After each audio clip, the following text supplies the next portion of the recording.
I'm Janice Hossteger. After 3 decades in the marketing business and many years of being an entrepreneur, I've learned a thing or two about marketing. Join me as we talk about marketing, small business, and life in between. Welcome to My Weekly Marketing.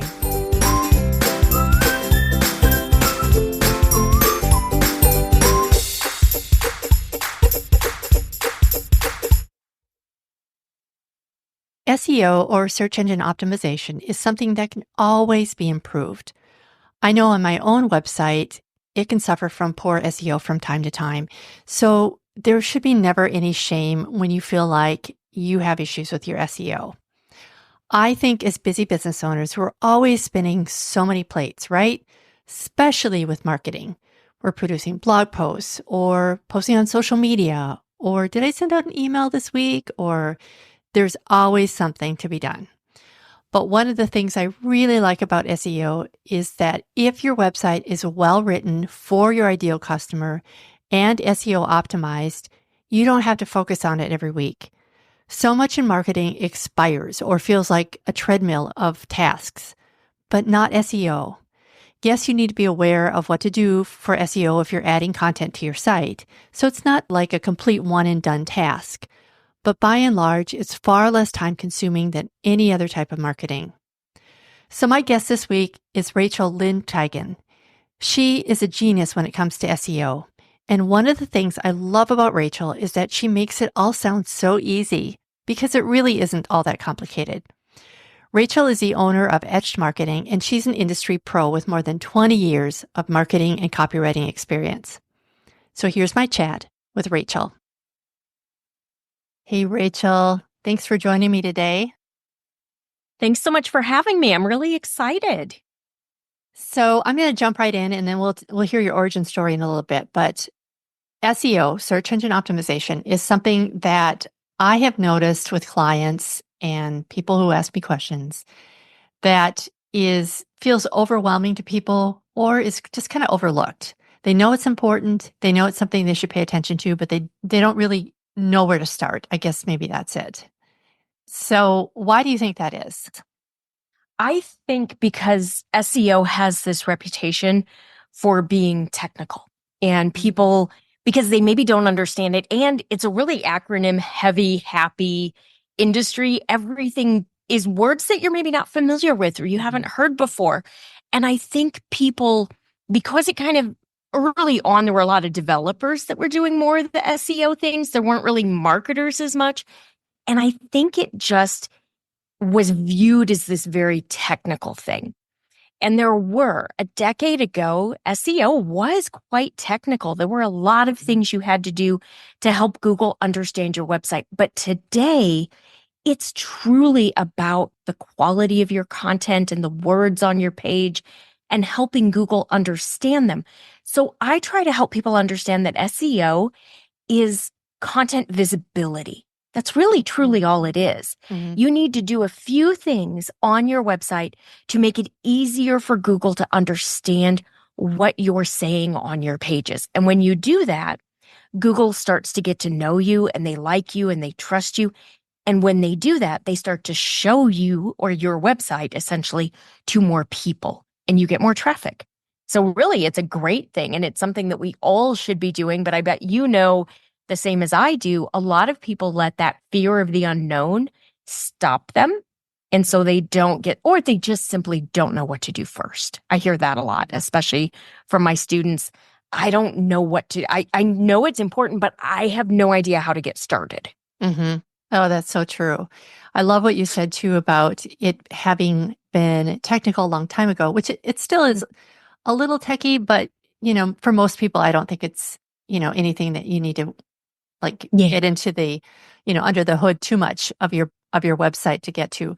But, what Google has said recently, of course, is that it really designed or right for your audience first and for SEO second. Because when I first did my first website way back in the dark ages, when I had to code the whole dang thing, it was like, okay, you got to write for the search engines, And that has really changed. And I'm so glad it has, because it's it really puts smaller businesses on more of a level playing field, I would say, right? It does. It makes it better. So Google's been saying right for your audience for at least a decade. So people are coming out now and they're saying, this has changed and helpful content blew it up and this. No, it's the same. Where you and I can talk is like the Wayback Machine in the early days where people used white text on a white background. So the words were there, but it didn't show up. I mean, there were a lot of cheater tactics that people did 15 years ago that you cannot and should not do Right. today. You will get in trouble. Do not put white text on white on a white background to have words for the search engine, but not your customer. We really today, the way that Google has evolved, it's all about providing the best value, the best information, the most helpful content. That's why that was their biggest algorithm update was helpful content. That's really truly what they want. And they've been saying that since 2012 was when like Panda and Penguin started coming out and they started looking at, and I never can remember which one is links and which one is content, but they hit us with black and white animals about 12, 13 years ago. And that was when they said, stop this, write good content, have it be nice, build safe links. Don't go get links from link farms. And to this day, do you get emails from somebody offering you high DA links? And don't buy links, guys. No matter what you do, do not buy a link. Right, right. So how about you? Now, how'd you get involved in all of this? So, funny story. I went to journalism school. I was going to host the Today Show. I was not going to be an SEO expert because I'm old enough that it didn't exist. Google did not exist when I was in college. We still had to stand in line to use the email computers in the library. So like I'm not young, but yeah, exactly. So I got into it because I ended up going into marketing instead of journalism. And as I got into marketing and I started out doing all different things. And then in like '08, I really fell in love with digital. I got to start working on websites. I got to work on content and email. And then it just changed when Google came after us with Panda and Penguin. All of a sudden, all the companies were saying, hire a journalist. And it was like all of a sudden that journalism degree that hadn't really paid much 10 years before paid a fortune because of how things were changing. And so to this day, I laugh. I spend most of my time creating content, but I got into search engine optimization because it let me make a good living creating content, really figuring out. I look at SEO and keyword research. It's helping me figure out what the story is. So my journalism background is right there because I'm figuring out what is it that the audience wants to learn about. So it was not intended. It didn't exist when I was in school. Right, right. Yeah. Well, but I fell in love with it through the evolution of seeing digital marketing really start to emerge. Right. Yeah. And like you said earlier, the two go very much hand in hand. Yeah. And I know we were talking a little bit before we started recording here. As I work with businesses doing marketing strategy, marketing plans, part of what I do is a website analysis. And so many times I'll look at business owners who have hired a copywriter and assuming that everything was okay and hired a web designer and assumed that they would have just taken care of that stuff. But really, not all of them think in that way. Not all of them work in that way. And it's a question you really need to ask. If you're having your website designed or redesigned and you're hiring a copywriter, you really need to say, is this going to be optimized for SEO? Well, and beyond that, you need as a business owner to know what that means, because I've seen situations where I've had students come into my course with these websites they've had someone design and they've been told it's SEO friendly, it's optimized, and it's wrong because the person they're paying to do it doesn't know what they're doing because they don't have the right background. That's what kills me is when they've hired a consultant or they've hired somebody to build it for them. They think they're good and they're like, why am I getting no traffic to my site? And you can look at it and you're like, oh my gosh, you don't have the basic optimization, or you're targeting a keyword you're never going to be able to rank for. Like, I'm sorry, but this, like, I'm not being mean to you. It just, this isn't going to work for a small business. So we've got to adjust what we're doing. And you have to know, I always tell my students, You have to know enough to protect yourself from the people who are out there who are going to try to take advantage of you because you're a small business owner and they think you're an easy target. So my job is to teach you enough to protect you so that if you do hire someone in the future, you know how to verify that they're doing what you're paying them for. Yes. Thank you for saying that. I love that because yeah. And I feel like there is so much that, well, in so many ways, people are out there to scam small business owners, but especially SEO, because it's something that a lot of people don't even want to think about because it seems complicated. It seems, like you said, technical, but like you said, we really need to know that to protect ourselves, if no other reason. And I think if you're doing weekly content, you need to know that anyway. Mm-hmm. For sure. If you're You're creating writing. content Yeah. and you're not optimizing it, you can stop wasting your time writing blog posts or creating show notes for your podcast. Like, content that's not optimized is not going to get found by Google. It's not going to get shown to people. So if you're not going to put the time and effort into doing the SEO on those pages, just stop creating the content or create it knowing I don't care about ranking. I don't care about getting traffic. I just want to write this blog post for the heck of it. But then why wouldn't you learn so Yeah. that you could get traffic to it? Because a website or a blog without search engine optimization done on it might as well not exist in Google's eyes. Right, right. Yeah. Well, I suppose there's an argument for doing content for your customers and, sending it out. But you're right. Why wouldn't you do it? I mean, Yeah. if your customers are interested in, somebody else is probably going to be interested in it too. So you might as well do them the advantage of making sure that it shows up in search results. Yeah. Help them find you because people are searching, especially when they're searching Google. They're looking specifically for something. They Yeah. need help. They have a question. There's something they want to buy.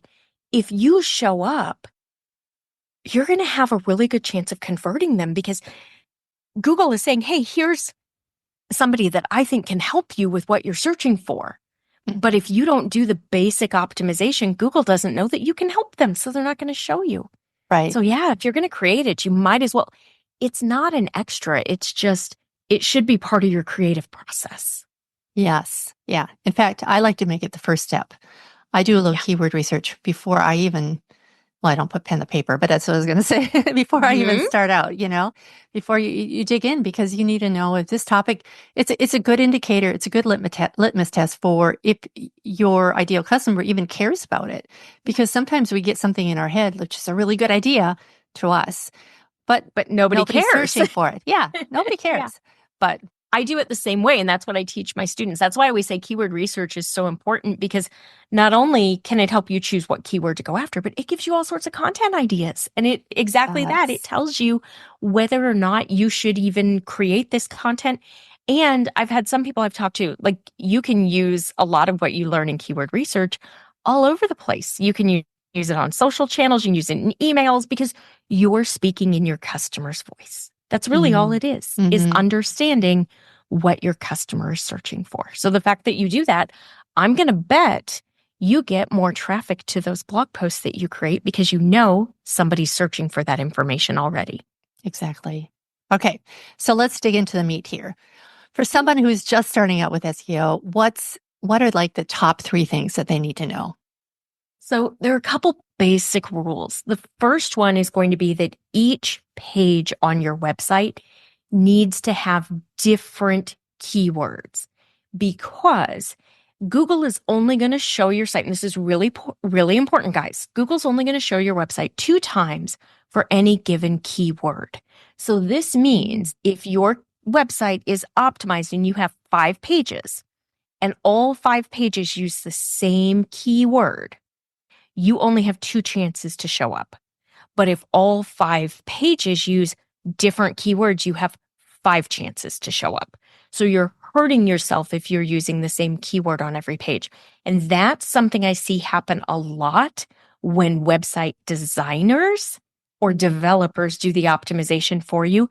They put the same keyword or the same title tag and the same meta description across all pages. So that's one of the first things I want you to understand is unique keyword and then unique title tag and meta description. And if you don't know what those are what shows up in Google when somebody searches for you. They show up above and below your URL. So that's the first thing that a potential visitor is going to see to help them determine whether or not they come to your website. Okay, I'm going to stop you real quick here.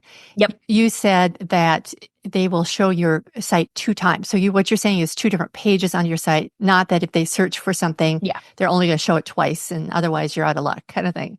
Correct. Right? Yeah, Two different pages. So if you have the same keyword on 5 pages, you have 2 chances versus having 5 chances for different keywords. The other thing is like single versus plural. You don't have to worry about that. 10 years ago, we had to worry about that. So if it was shoe versus shoes, we had to optimize for both. You don't today. So don't think I've got a unique keyword because I have a single versus a plural. Choose different keywords. And what you want to think about is, what is the best keyword for this page? And when we say keyword, just think about, what would my customers search looking for information on this page? That's really what a keyword is. It's what somebody's going to put into Google to search to find information. So that's the first thing, is we need to kind of understand one per page. Go ahead. I can tell you got a question. I'm sorry to interrupt you. I just don't want you to get so far ahead that.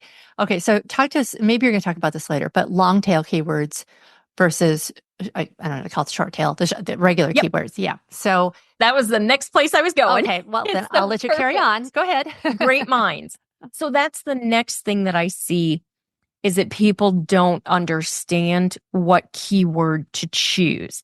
So when we do keyword research and we see keywords in there and it's like, wow, this one has like 10,000 searches a month. If I could rank for that and I got 10,000 visits, which you're not going to get 10,000 visits because not everybody's going to come to your website when they search for that. But if you're in position number 1 on Google, on average, you're going to get 37% of the traffic is usually what we see in the research studies. So if there were 10,000 searches a month, you could potentially get 3,700 visits from that one keyword. Mm-hmm. However, if that one keyword, usually with that kind of search volume, it's going to be super competitive. Mm-hmm. And it's probably going to be a short one. You said short tail. I grew up learning fathead.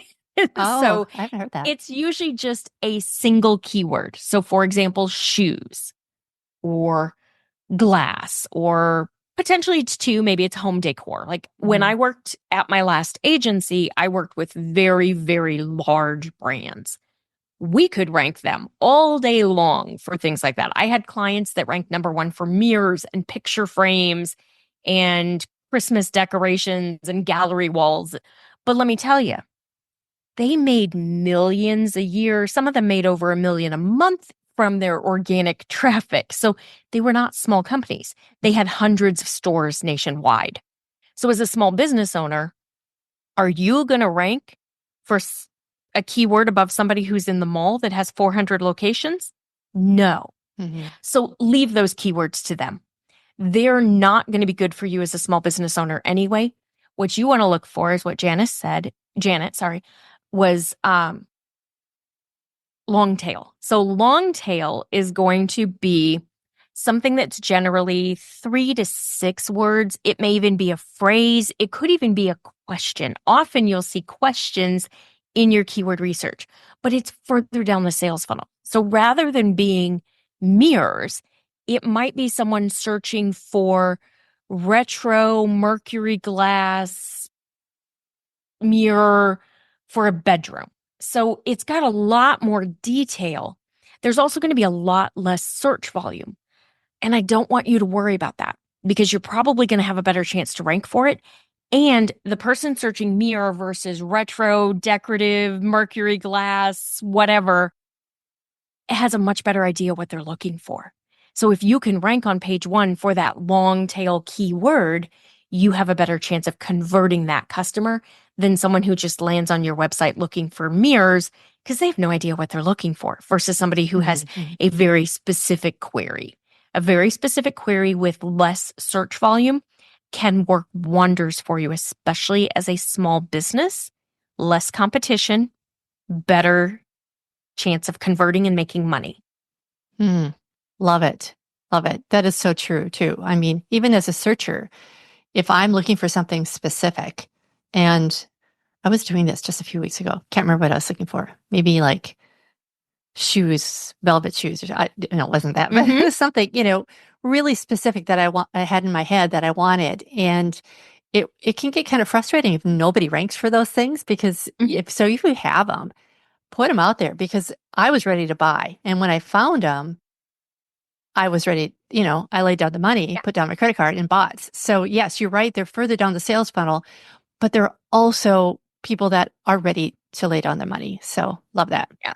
You don't need as much traffic coming in if the people are ready to buy. And it's funny because I kind of stumbled with mirrors because shoes is normally my example that I give. And I walked through that way and I was like, why did I go mirrors? What was I thinking? It works.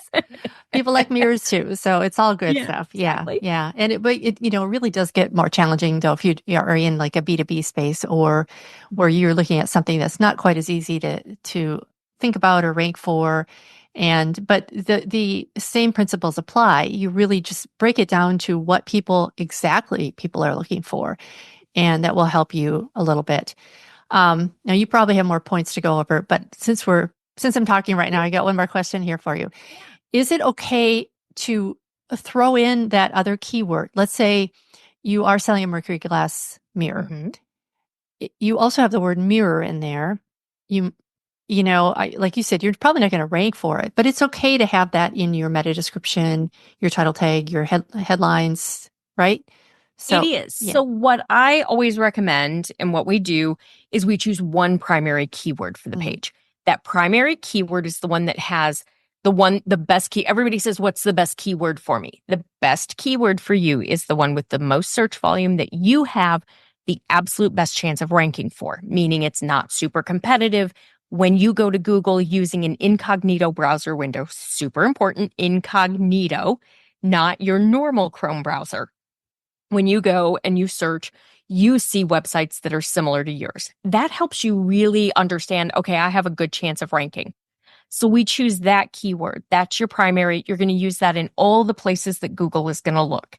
The places Google's going to look include your title tag, your meta description, your URL, your headers, your photo file name, your photo alt text, your copy, all of that.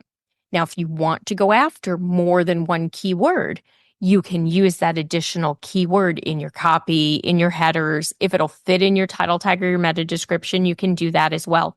So when a page ranks position number one, it often ranks for multiple keywords that are either the word you've used or similar derivatives because Google understands semantic search today. Like they understand that things are semantically related. Mhm. So 10 years ago, we did have to worry about single versus plural and all that. We don't today. So Google's made it easier for us. So yes, you can use additional keywords, but always, always, always choose one as your primary focus and use that in all the places. And I know I went through them really quick, but there's a freebie that we're going to talk about, we'll share about later that has the checklist and all the information and even pictures of what these things are to make it easier for you because I know this can feel like I'm talking a foreign language. No, I'm glad you have that because it kind of does. There's a lot Yeah. of moving pieces to this for sure. So what now? I like to use a tool called Uber Suggest, which is Mhm. a paid tool, but I use it for clients as well. So for me, it's worth the investment. What do you recommend that people use? Do you go right to? Now you used to be able to just go to Google Ads or Mhm. AdWords. Now they call it search ads, but you used to be Yeah. able to go to their tool and use it right away. But if you're not running ads, you don't have access to that anymore, nor do you have the amount of information that you can tell whether it's high ranking or not. Do you have a tool that you recommend? So I've always recommended the Google keyword tool within AdWords. Unless it's changed very recently, you can still access it. You just have to set up an ad and turn that ad off. But you do have to go Okay. through the setup process. You do have to put your credit card in, all of that. It still gives you the competitiveness. And I will go verify because I haven't been in it in the last month, but normally it still gives you the competitiveness and all that. However, that competitiveness information is for paid ads, not for natural search. But what we've always found is that it's very similar, because if people are paying to if they're paying to rank for a keyword, they're also going to be optimizing for it, trying to rank for it from an organic perspective, because that cuts down their costs for paid.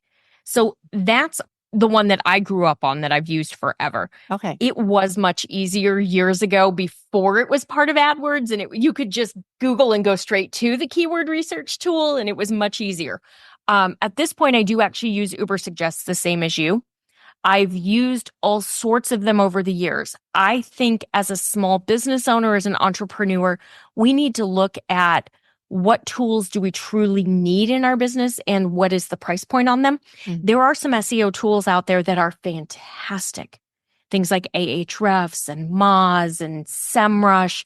And you know what? They are hundreds of dollars a month. And you don't need that as a small business owner. Something like Ubersuggest, that is a very low cost option, works great. It'll give you an opportunity to do your keyword research. It'll give you link building information. It'll let you track your keywords and see what's going up and what's going down. There's also one you can use. I teach my students about that, small SEO tools. If they're not at a point where they're comfortable investing in a program, small SEO tools is a free one.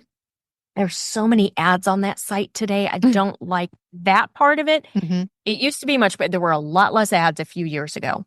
It doesn't track for you, so you'll have to update and take your tracking and all of that and keep track of it yourself. But that's a free option. It'll give you your ranking, and it'll also do the keyword research side of things for you. Oh, good to know. And I haven't been on Google AdWords for a while anyway, because I have somebody else managing that for me. But you're probably right. So don't take my word for it.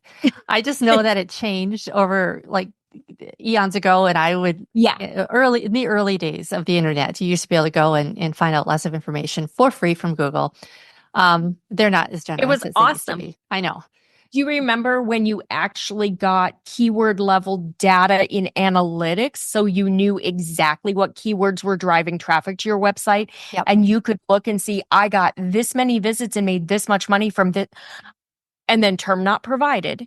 Yeah. I miss, those were the glory days where you could actually see everything. I know they say they did it for privacy. I think they did it to try to push more people to buying ads. I really do. Yeah, I would agree with you. Probably, maybe both. We'll give them the benefit of the doubt, but yeah. So when a new tool comes out now, I learning that from Facebook, learning that from, all the social media apps. I am like on it right away, because I know that what I'm using for free is going to disappear, and it's going to be, costly down the futures in the future. So anyway, but okay. Anything else that someone just starting out with SEO should really be aware of or know and implement? I think we've talked about the main things, and that's pick different keywords, use your keyword in the places that Google will look, choose one that you have a good chance of ranking for, write high quality content that provides value to your customer. Let's touch on AI real quick as we talk about tools. Let's touch on it super quick, because I know there are a lot of people out there who love AI, and I'm not one of them. Okay. I'm not in love with it the way some people are, but I think it can be a really good helper. If you're not like me, and if you're like my son, my poor 9-year-old thinks that writing a 5-page, or sorry, not even 5-page, 5 paragraphs is the hardest thing on the face of the earth. And he hates it, and he does not want to do it. And I'm like, how can that be hard? Like, I write every day. If you're more like my son than I am, than me, and you're like, I don't want to write all the time, use those tools to help you. Use them to brainstorm, to give you ideas, to create outlines, to give you a rough draft. Ask it to take a look at what you've written and tell you how you could improve it, like all of that. But please, please, please do not ever post content that ChatGPT or Claude or whatever program you're using has created for you, because that content is not unique. That content is a regurgitation of stuff that already exists on the web. Google does not want that. Google has come out and said, we don't want that. Initially, Google said nothing AI, period. Then they did update probably a year or so ago, and they said, okay, you can use it, but use it in this way. Then we had the big update. I know a lot of bloggers and different people were really upset about the core update in September, October of 24 that took out so much of their traffic and their rankings. And we also had a big update in March of 24 that took down it was about 50% of the sites that were cheating, that were having AI create their content for them. Google went after it because a year ago you could have ChatGPT write a ton of blog posts for you and you could rank. But Google is never going to let cheater tactics win for long. As soon as they figure out what's going on, they're going to stop it. And that's going to be the next update. So what I want you to think about, this is the most important thing when we're talking about SEO and we're talking about Google. I want you to think about Google in a different way. Google is more than a search engine. Google is a search engine, but Google is a business. And the way that Google makes money as a business is by selling ads on their search engine. And if people come to the search engine and they search and the results that they get are not helpful, they are junk, they are AI content, etc., they're going to stop coming to Google, which means they're not going to be able to sell ads. They're not going to make as much money. So Google is going to do everything in their power to make sure that the websites that they show at the top of page one or on page one are the best possible answers for the queries that people are searching for. Page one matters because nobody goes to page two. 99% of people only look at page one. So page two doesn't count. They're still going to try to have good content there. But for Google, they're doing everything they can to protect it. They want a good user experience because Google now has more competition coming than they've ever had to deal with. They've been the behemoth. They've been the one with the big market share. Now with some of these AI tools, we've got ChatGPT, they're adding Search GPT. Now they're saying there could potentially be the same number of searches a day in ChatGPT as Google 5 years from now, which means Google has to be proactive and they have to do everything in their power to keep really good content so they don't lose their market share. And that also brings the question, is SEO dead? No, it's evolving. It's continuing to change. SEO has been dying for 15 years. Every time there's an update, every time there's an algorithm change, SEO is dead. It's not dead, guys. It's not going away.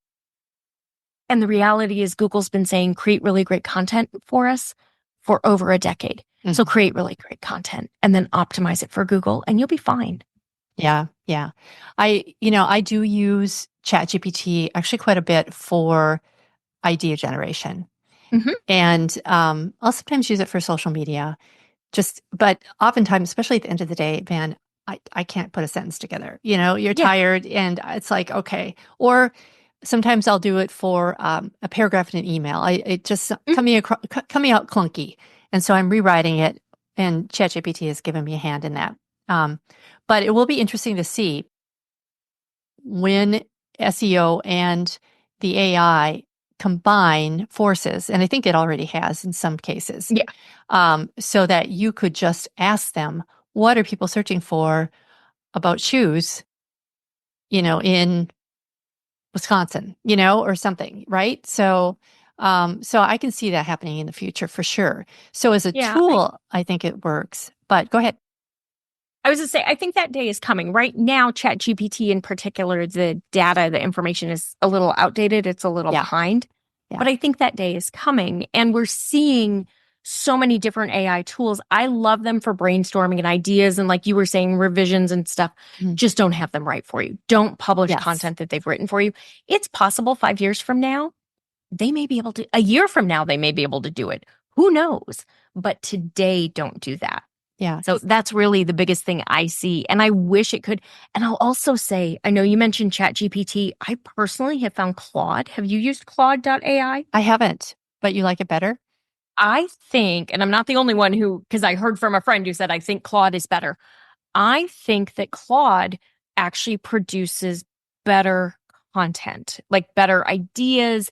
It sounds a little better. I've used it for email subject lines, though. I really like subjectline.com for email Yes. subject. Yeah, yeah. I really like that. It was actually Rick Mulready. He was speaking at a conference I was at in May. He was the one who said, "Oh, Claude's way better than Chat GPT." And I was like, Okay. really? We're just sitting chatting off to the side. I was like, you taught me Facebook ads in 2018. So, Right. Yeah. Yeah. Well, and I think you're right. It's evolving to the point where, um, you know, we don't know where it's going to end up. yeah. So all we can do is deal with what we have in front of us today, optimize today. But like you said, it's all regenerative. So nothing it spits out is unique. And I've talked to a lot of people that are in the industry, and they have said the same thing, which is I can usually spot something that's been written by ChatGPT. Oh, yeah. You can tell. It doesn't sound like a person. Right. It doesn't. And they use words. They seem to use some obscure words over and over again. Yes. And Yeah. I can't even think of the words right now, but it's like, oh, yeah. Yeah, you can tell. And I think Claude sounds a little more human than ChatGPT, but still you can tell that it's generated, it's not from a person. That's why I always say edit it. Like read it out loud when you're writing, even if you're having those tools help you, read it out loud because if it's not going to flow, you're going to tell so much faster when you read it out loud versus if you just, because if we just read it silently, we're going to hear what we want to hear in our brain. Mm-hmm. Yeah, that's totally true. So is there something that we miss with SEO? And I think like when I was coming up with this question, I thought, oh, I know what she's going to say. She's going to say link building, but that may not be it. Is there something that we miss with SEO that would be really helpful for us? It helps us rank higher, just generally speaking, but is not done or we put off or something like that. Maybe something So new.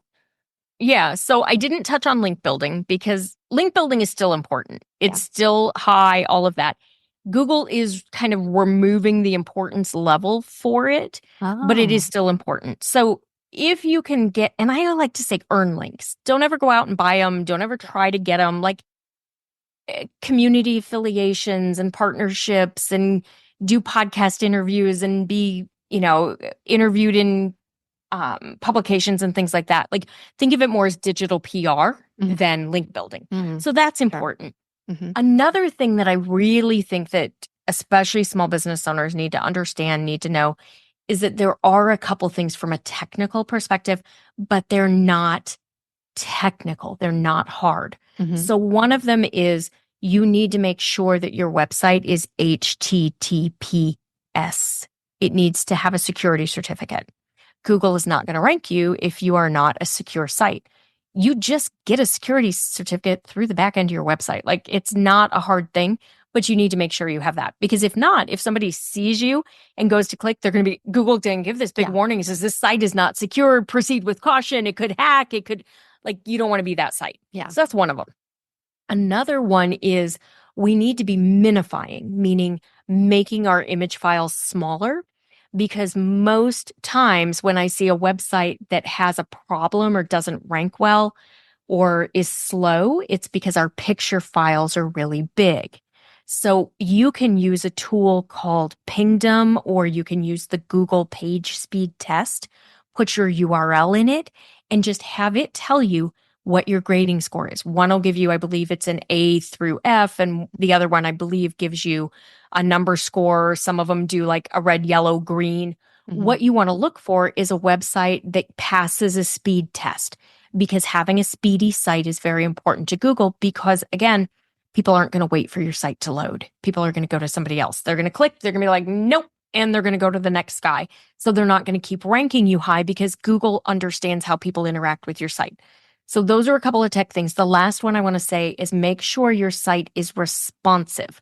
What responsive means is that it looks good on a phone, a tablet, a laptop. Like it doesn't matter what size screen somebody's looking on. It still looks good. They understand what it is. And more importantly, it works. Most times today, you don't have to worry about that because WordPress and Squarespace and Show It and everybody, their templates are responsive. But that's just an important thing, is to take a look and make sure your website works no matter what size it is. Love it. Let me just go back to what you said about speed, especially on mobile, because is it still like most searches take place on mobile now? Or is it 50%?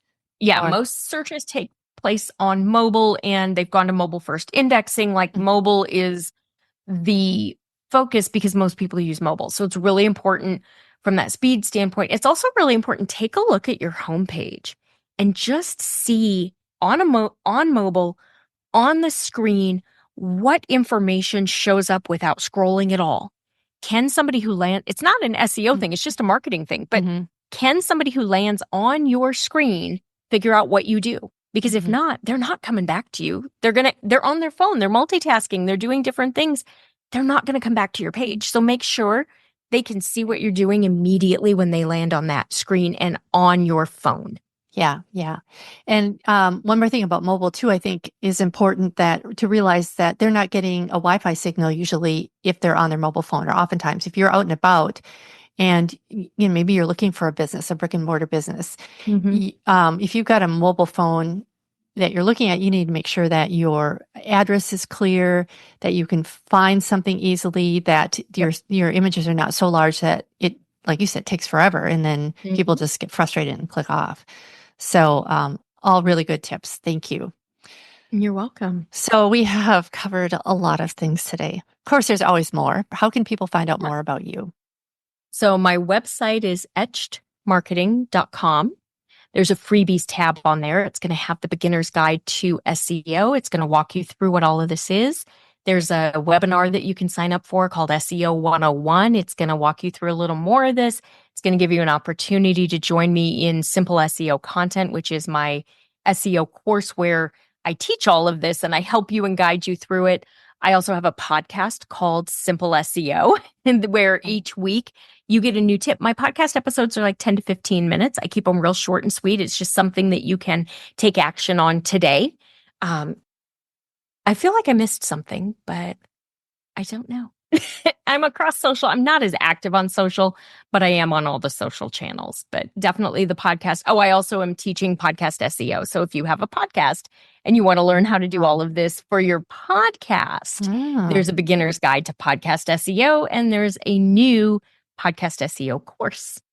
Awesome. So, all good stuff. Yeah. Okay. And of course, we'll put all the links in the show notes for today. So thank you so much, Rachel. I sure appreciate you taking the time.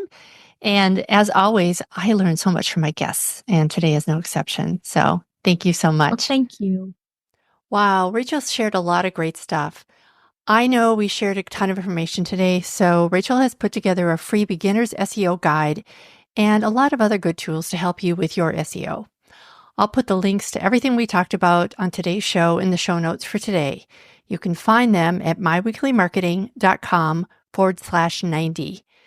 And speaking of SEO, reviews are kind of like SEO for podcasts in that they help others find us. Plus, a good review would make my day.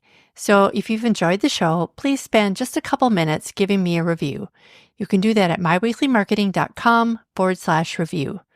Thank you so much for joining me today. See you next time. Bye for now.